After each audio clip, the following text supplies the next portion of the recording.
Welcome to the Kent Lapp Podcast. So let's talk a little bit about Christ, because I think I've been learning a bit about this, and I've been curious about this. I heard this saying recently where Christ wasn't Jesus' last name. You know, it's like, yes, I heard this too. It's think more the idea of Yeshua, Jesus of Nazareth. He is the Christ, right? And so the Christ has an eternal nature too. It's it's the Word in John. In the beginning was the Word, and the Word was with God, and the Word was God.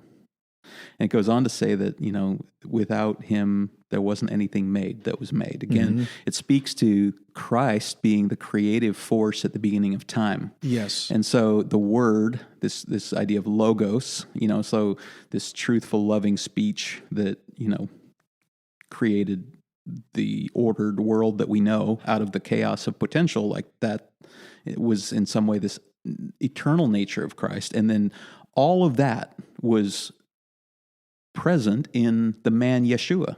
Yes. That lived, on this earth as a, Middle Eastern carpenter, and, lived and then died and then rose again.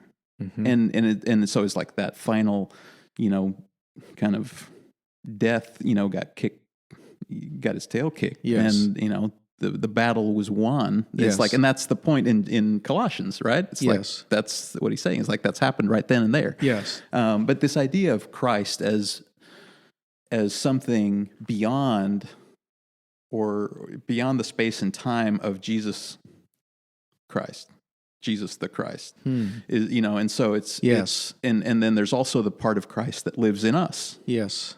and so there's all these different aspects to, or ways of conceptualizing Christ maybe, or, Yes. and the more that I learn, the more that I see that I don't know, Yes. in some way. Yes. It's like, man, I don't, there's a lot. Yes. there. I totally agree. That was a new kind of, I'd heard that too, like Christ was not Jesus' last name. And I don't know what I was thinking before that, but it did jump out to me. It's like, that's 100% true.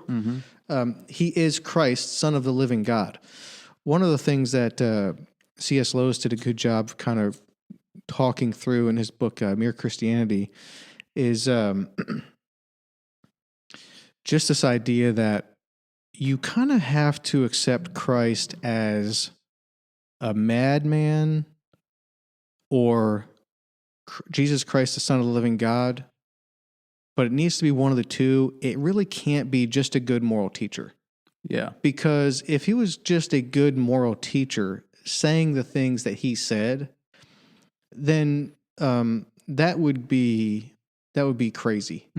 And no good moral teacher, if he wants to position himself as a good moral teacher, but then he would say the things that Jesus Christ said, well, that would be absurd. You know what I mean? Like that would be, you just can't have, you got to go with Christ, the Son of the living God, or a madman. You really can't have that kind of this nice, easygoing, good moral teacher. I'm just going to go with that. He wasn't a Socrates. Right. Yes. And here's an example. Like Jesus said, he said it to more than one, but thy sins be forgiven thee, right? Well, what he's saying is like, I forgive you of your sin. But the thing is, that person who sinned, they sinned against a whole bunch of people. So by Jesus saying your sin is forgiven, who is he to get in between that person and the people that he sinned against if he's not God? Because if he's a good moral teacher, you would only forgive him if he sinned against you directly, and you would have no authority on the sin against other people that person committed, because God knows we all commit tons of sins against tons of people. But Jesus is saying your sin is forgiven.